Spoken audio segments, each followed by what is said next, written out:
देखिए class 12th का जो पेपर आता है बोर्ड का या प्री बोर्ड के लिए आने वाले या हाफिज़ली एग्ज़ाम के लिए, तो उसमें सबसे पहला जो सेक्शन होता है वो रीडिंग का होता है। इसमें आपको पैसेज पढ़ना होता है, पूरा पैसेज लिखा होगा 2-3-4 पैरे में।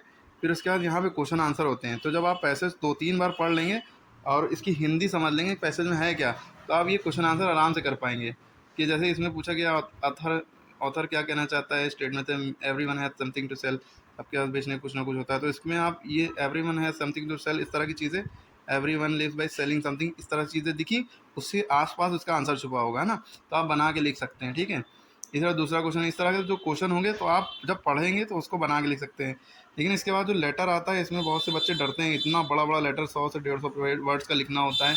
ये लेटर कैसे लिखें? देखिए लेटर ज़रूर आएगा, आप वो बचपन वाला लेटर भूल जाइए कि ये आएगा वो आएगा, कि अपने फ्रेंड को लिखना है या क्या, अपने फ्रेंड को लिखना है कि उसकी बर्थडे पार्टी, ये सब नहीं आता। ज़्यादातर जो है लेटर जो आते हैं वो किसी ना किसी प्रॉब्लम को लेकर आते हैं, है ना।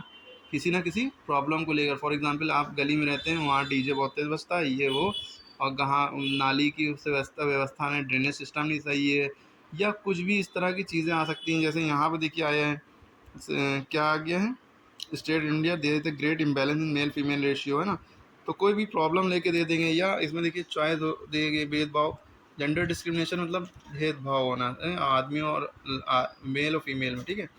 या बढ़ती हुई आबादी को लेकर दे दिया, इन दोनों में चॉइस है, ठीक है। या आपको आर्टिकल में भी चॉइस दे दी। देखिए आर्टिकल कहते हैं, समझ लिए एक तरह का आर्टिकल, एक तरह से आप इसको ऐसे ही समझ लिए कि आप इसमें ऐसे लिख सकते हैं 100 से 150 वर्ड का अपने शब्दों में, ठीक है। जैसे इंपॉर्टेंस ऑफ डेमोक्रेटिक वैल्यूज़, तो लेटर और ऐसे में चॉइस अगर दे दी तो समझ ली बहुत ही बढ़िया है, ऐसे ही ज़्यादातर लोग ऑप्ट करेंगे, ठीक है। और इसका जो तीसरा क्वेश्चन आता है उसमें भी देखिए, सॉरी हमने कुछ बता दिया। तो जैसे यहाँ पर ये जो दिया होता है ये आर्टिकल से रिलेटेड चीज़ें आती है ना, तो जो इसका तीसरा क्वेश्चन आर्टिकल भी प्रॉब्लम से रिलेटेड होगा। और जो लेटर आपका आएगा, जैसे इस कोई भी लेटर, जैसे न्यूज़पेपर वाले को कोई लेटर लिखना होगा न्यूज़पेपर, उसमें भी आपको कोई ना कोई प्रॉब्लम दी जाएगी कि आप उसका क्या, उसको आप जब आपके ये प्रॉब्लम फेस कर रहे होंगे तो आप कैसा लेटर लिखेंगे, कैसे उस प्रॉब्लम को सॉल्व करना चाहेंगे या किससे सॉल्व कराना चाहेंगे, ये सारी बातें है ना। तो हाईलाइटिंग, अपनी सिचुएशन हाईलाइट करेंगे, इसके सजेस्ट द वेज, है ना, इस तरह से। जैसे और दूसरा, जैसे एक प्रॉब्लम, यदि यू बॉट अ फ्लैट, तुमने लिया और है ना 2 महीने के पीरियड था, फिर तुम्हें प्रॉब्लम होने लगी है, प्रॉब्लम से रिलेटेड चीज़ें ज़्यादा आएंगी, ताकि आप कभी ना कभी आपको प्रॉब्लम हो तो आप लेटर किसी को भी लिख पाएँ, ठीक है। तो आपको यहाँ पे लेटर लिखना है, कंप्लेन लिखनी है, वर्क मैनेजर। अब यहाँ पे देखिए यू आर करुणा और करण, जब भी आप लिखेंगे लेटर तो लास्ट में आप अपना नाम ना लिख के, अगर आप लड़के हैं तो करुणा लिखेंगे, और आप लड़की हैं तो योर सिंसियरली, और नीचे लिख देंगे करुणा, सॉरी लड़की हैं तो करुणा, लड़के हैं तो करण, ठीक है। इस तरह से आप योर सिंसियरली के बाद लिख सकते हैं, योर फेथफुली भी लिख सकते हैं, ठीक है। ये बात, अब लिखेंगे कैसे लेटर, बच्चे बहुत ज़्यादा परेशान होते हैं। अच्छा ये आर्टिकल वाली हमने बात जो है जल्दी में बता दी। आर्टिकल में जो है आपको चॉइस होती है, समझ लीजिए एक तरह का ऐसे है, तो ये एक आर्टिकल, ये 3 तरह के आर्टिकल दिए हैं प्रॉब्लम वाले, कोई भी सामाजिक प्रॉब्लम हो या कुछ भी, तो आप जो भी आर्टिकल यानी ऐसे जिस जो भी चीज़ समझ में आए पढ़ने पे, आप उसके ऊपर बना बना के लिख देगा। अब बात आती है लेटर कैसे लिखेंगे, तो जैसे देखिए राइट ए लेटर इस, जैसे इस पर आपको lack of job opportunities in the rural, rural माने होता है गांव, अर्बन माने शहर होता है। गांव वाले एरियाज़ में बहुत ज़्यादा प्रॉब्लम होती है, लैक ऑफ जॉब अपॉर्चुनिटीज़, वहाँ जॉब नहीं होती हैं, तो वहाँ पे पीपल को माइग्रेट किया जाता है, शहर की तरफ लोग आते हैं, है ना, अपना गांव छोड़ के, ठीक है। तो इस तरह से हर यहाँ पे कहा गया एवरी बिग सिटी हैज़ दस has a number of slums in it, live in this slums is measurable, ठीक है। तो लेटर लिखना है आपको एडिटर ऑफ नेशनल न्यूज़पेपर। अब देखिए जैसे एडिटर को आपको लेटर लिखना है, ठीक है। और आप क्या करना है आपको, how can we improve the living condition in these slums, है ना। इस जो आपके एरिया में जो है जो भी लिविंग कंडीशन है वो कैसे आप सुधार सकते हैं। तो आप देखिए यू आर करण या करुणा, अब आप लड़के हैं तो लास्ट में देखिए आप योर सिंसियरली के बाद करण लिखेंगे, और लड़की हैं तो योर सिंसियरली करुणा, ठीक है। एक बात तो ये क्लियर हो गई। सबसे मेन बात लेटर में ये होती है, ये फॉर्मेट आपका गलत नहीं होना चाहिए। देखिए एम के नीचे डी लिखा है ना, मतलब हम समझा रहे हैं, मतलब जैसे कुछ भी आपका मकान नंबर 426/2445 या कुछ भी 426/520 या कुछ भी लिखा, उसके बाद आपका जो एड्रेस है वजीर बाग या कुछ भी वो लिखा, उसका नीचे लखनऊ लिख दिया, ठीक है। अगर आप जिस शहर के हैं वो लिख दिया, फिर उसके बाद एक लाइन छोड़ी या ना भी छोड़िए, डेट लिख दिए, डेट इसी फॉर्मेट में लिखिएगा, DDMMYY, है ना, डेट आपकी जैसे 10 जून है, लिखी 10 जून, कॉमा लगा के 2022, ठीक है। फिर उसके बाद द एडिटर, जो देखिए आपने जो जिसको लिखना है द एडिटर को लिखना है, द एडिटर। यहाँ पे कुछ भी होगा, ज़्यादातर एडिटर वालों का आता है, वरना जो भी हो यहाँ पे जो लिखा हो राइट लेटर के बाद जो लिखा हो वो यहाँ पे लिखा जाएगा, ठीक है। अब ये कहाँ के नेशनल न्यूज़पेपर बहुत सारे होते हैं, मेनली जो आपका नेशनल इंडिया में पूरे चलता है, times of India number 1 newspaper यही है, ठीक है, द टाइम्स ऑफ इंडिया, ये आपने लिखा। अच्छा, आप देखिए टी के नीचे टी है, फिर एन न्यू दिल्ली, ये आपका एड्रेस जो भी है, वैसे सॉरी आपका नहीं, ये न्यूज़पेपर वालों का एड्रेस है, क्योंकि यहाँ पे सेंडर एड्रेस, भेजने वाले का एड्रेस, फिर डेट, फिर रिसीवर्स एड्रेस, ठीक है। ये आप फॉर्मेट देख सकते हैं, sender address, date, receiver address, designation, है ना, address of the receiver, subject, salutation, dear sir madam, ये सब इसमें आ जाता है, ठीक है। अब सब्जेक्ट ज़रूर लिखना है, किस वजह से आप लिख रही हैं, जो प्रॉब्लम है, तो इसमें प्रॉब्लम मेंशन होती है कि इम्प्रूव द लिविंग कंडीशन, है ना, वही लिख दी। फिर डियर सर या मैम जो भी लिख सकते हैं।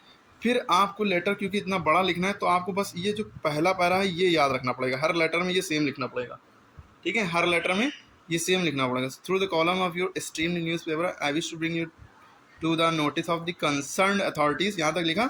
उसके बाद जो भी प्रॉब्लम दी है वो आपको प्रॉब्लम हाईलाइट करनी है, toward the measurable living condition in slums, ठीक है। अब यहाँ पे प्रॉब्लम देखिए क्या दी है, इम्प्रूव द लिविंग कंडीशन, तो यही दी है। अब जैसे मान लीजिए याला पे कोई नोटिस आता है, सॉरी याला लेटर आता है वाटर पोल्यूशन के ऊपर, है ना, तो इससे रिलेटेड जो भी बातें हैं, जैसे problem and making request concern authority to solve it, है ना, जो भी दिक्कत है वो आपने सब्जेक्ट में कवर किया। उसके बाद through the column stream to the noise pollution cause by the people. अब नॉइस पोल्यूशन से रिलेटेड है सवाल, है ना, नॉइस पोल्यूशन से रिलेटेड बात आई है इसमें होगा, तो वो चीज़ पूरा ये सेम है, देखिए ये और ये सेम है, बस ये मेन बात ये लिखी। अब इसके अंदर आप बना के जो भी लिखना चाहें लिख सकते हैं ऐसे टाइप में, मतलब बहुत ज़्यादा लंबा नहीं, मतलब 100-150 पेज, 150 वर्ड घसीटना है, कम से कम 2 पेज का आपका लेटर होना चाहिए, वो भी बोर्ड की कॉपी के 2 पेज कम से कम, ठीक है। ठीक है, समझ में आ गई बात, कम से कम। अगर जो बहुत पास पास भी लिखते हैं उनका 2 पेज में आ जाएगा, वरना जो दूर दूर लिखते हैं उनका 1.5 पेज में आ जाएगा, अरे 2.5 पेज में आ जाएगा, ठीक है। जल्दी जल्दी में यही होता है, कुछ का कुछ बोलता है आंसर, ठीक है।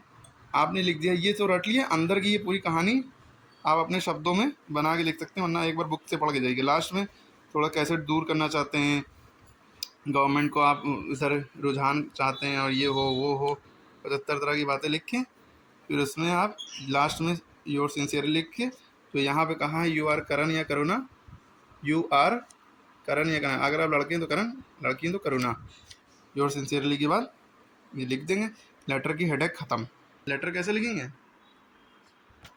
तो 2 तरह के लेटर आएंगे, जो भी आपको पढ़ के समझ में आए आप लिख लीजिएगा उस प्रॉब्लम से रिलेटेड। फिर इसका सेक्शन सी आपको ग्रामर और ट्रांसलेशन वाला है, इसमें ग्रामर से रिलेटेड, ठीक है, ईडियम्स और फ्रेजेस से रिलेटेड है, जैसे ये पढ़ा इसमें अंडरलाइन है, इसका आंसर क्या होगा, ये आपने ये पीछे से आंसर याद किया होगा तो आपको कर पाएंगे। अभी इसका सॉल्यूशन दूसरे वीडियोस में डाल देंगे, ठीक है। फिर उसके बाद जैसे इस तरह का आएगा, जैसे करेक्ट सिनोनिम, सिनोनिम माने होता है मीनिंग, उसकी सही मीनिंग क्या है ना, डिलाइट माने हैप्पी होता है, खुश होना, तो इसका ट्रेजिडी तो होने में डिस्क्लोज भी नहीं होगा, असिस्ट भी नहीं होगा, प्लेजर होगा इसका। डिलाइट का आंसर क्या हो जाएगा, प्लेजर, तो इसमें टिक लगा देंगे। या ये क्वेश्चन नंबर ऐसे डालेंगे, क्वेश्चन नंबर 4 का बी का फर्स्ट का डी, ठीक है, या डिलाइट का प्लेजर, ऐसे लिख सकते हैं, ठीक है। ज़रूरी नहीं पूरा पूरा क्वेश्चन उतारें, इसमें तो कुछ भी पूरा उतारिएगा नहीं, खाली अगर आपको पैसेज भी ये क्वेश्चन किया है तो it is said dot dot dot लगा के जो इसका आखिरी वर्ड है हिज फ्रीडम, ठीक है। और ये क्वेश्चन नंबर 4 का ए का आंसर लिखिएगा, कुछ भी नहीं उतारना है, उतारेंगे तो टीचर आपका टाइम बर्बाद होगा, पेपर 100% छूटेगा। ना ये क्वेश्चन नंबर उतारना है, बस क्वेश्चन नंबर उतारना है, क्वेश्चन नंबर 3 डाला, ना ये पूरा लेटर का क्वेश्चन उतारना है, बस क्वेश्चन नंबर 3 डाला और इसका जो लेटर जो हमने बताया बस वहीं से डायरेक्ट शुरू कर दिया, ठीक है। इसके बाद क्वेश्चन नंबर 4 आपने उतारा, कुछ नहीं उतारना, बट डायरेक्ट क्वेश्चन नंबर 4 का ए का फर्स्ट का जो आंसर है वो बी, इसी का क्वेश्चन नंबर 4 का ए का सेकंड का जो आंसर है वो डायरेक्ट आप आंसर टिक लगेंगे। इसी तरह क्वेश्चन नंबर 4 का बी का जो आंसर है वो टिक, ठीक है। ओवरकम का जैसे सिनोनिम या मीनिंग, सिनोनिम माने मीनिंग होता है, ओवरकम का मतलब जीतना है ना, तो कॉन्कर हो जाएगा, ठीक है, ठीक है। उसके बाद choose the correct antonym, antonym means होता है अपोजिट, यानी उसका उल्टा, यानी विलोम, तो डिस्ट्रेस का उल्टा क्या होगा वो लगाना है। हेस्ट का माने, हेस्ट माने तो जल्दी होता है, हरी होता है, लेकिन इसका उल्टा लगाना है ना, तो डिले, इसका सही हो जाएगा डिले। क्लियर होगी बात, तो इस तरह से बस इस तरह से आप लिखेंगे 4 का सी का सेकंड का सी डिले, ठीक है, आंसर भी लिख दीजिएगा। सब्सटीट्यूट वन वर्ड, पीछे से आप ये पढ़ेंगे science of flying aeroplane, the person who looks into dark side, है ना, ऑप्टिमिस्ट पेसिमिस्ट, ये सब जो इसके आंसर होते हैं पीछे पढ़ेंगे तो आप लिख लेंगे। उसके बाद क्वेश्चन नंबर 4 का ई, क्वेश्चन भी नहीं उतारना है, बस क्वेश्चन नंबर 4 का ई, फिर डायरेक्ट उसका ई का फर्स्ट का जो आंसर होगा वो लिखना है, वरना पेपर 100% छूटेगा। किसी भी पेपर में ऐसा मत करिएगा कि पूरा पूरा आप क्वेश्चन उतार रहे हैं बैठ के, वरना पेपर छूट जाएगा। ठीक है, क्वेश्चन नंबर पर डालिए, उसका जो आंसर है वो लिखिए।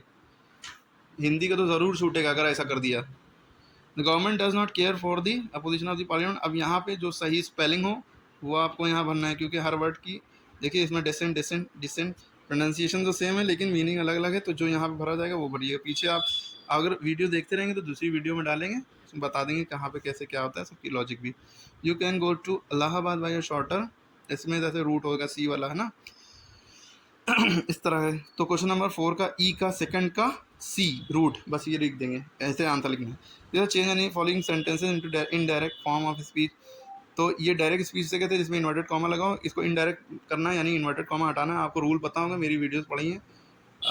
Direct indirect Aamir sir SMPS डाल के गूगल पे भी मिल जाएगा, ठीक है। तो इसका ऐसे ये सेकंड वाला फर्स्ट वाला दोनों हो जाएगा। फिर one side of the section as directed within the bracket, तो इसको कॉम्प्लेक्स में चेंज करना है, इसको कंपाउंड में चेंज करना है ना। तो कंपाउंड सेंटेंसेस के कॉम्प्लेक्स सेंटेंसेस के कंजंक्शन आपको याद होना चाहिए।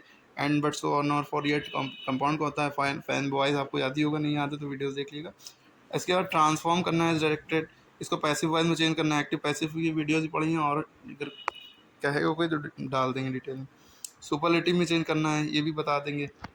इस तरह से सारा पेपर आता है। इसके बाद क्वेश्चन नंबर डी देखिए, इसमें क्या होगा, correct any one of the following sentence, इन दोनों को करेक्ट करना है, इन दोनों में से कोई एक, है ना, ठीक है। तो he has received a letter yesterday, तो इसमें जो गलती हो वो ढूंढ के करना है। अब अगली वीडियो में उसके सोल्यूशन वगैरह सब डाल देंगे। Choose the correct meaning of the bag and baggage, मतलब इसकी मीनिंग क्या होगी, तो जो इसका आंसर होगा वो करेंगे। क्वेश्चन नंबर ई डालेंगे, 4 का ई या 5 की, जो तो 5 का ई का जो आंसर, 5 का ई का फर्स्ट का जो आंसर होगा वो लिखेंगे, ठीक है।